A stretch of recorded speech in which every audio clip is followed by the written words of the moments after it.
Balconies, decks, and even patio areas can sometimes be an overlooked area when it comes to garden design, but adding a little bit of green can really liven up the space and you can tap into your creativity. Whether you have a large sprawling garden or a small balcony, patio plants can work their magic anywhere. Think blooming flowers, aromatic herbs, or even foliage impact. There is a perfect pot and plant combo for anyone. The first tip to a successful patio garden is to understand how much light the area gets. So over the course of the day, watch how much sunlight hits the area. And if the area is getting up to about 6 hours of sunlight, sun hardy or vegetables will do really well in that spot. But if you're getting morning sun or up to 4 hours of light, think more shady plants and leafy plants.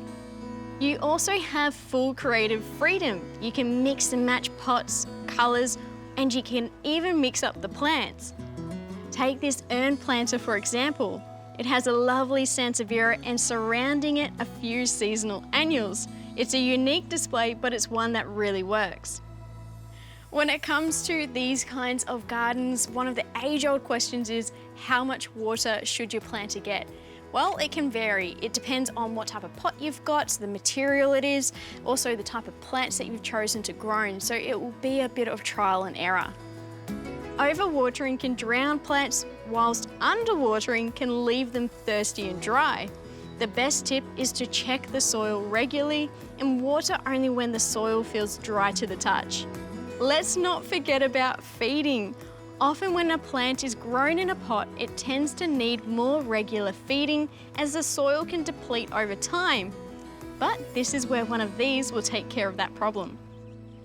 This is the True Forte Indoor and Patio Fertiliser, and it's a slow release formula, which means it will feed your plants for up to 4 months. And the great thing about that, you only need to do it 3 times a year. It contains a full range of natural minerals that break down into the soil by microbes, ready for any hungry and awaiting plants.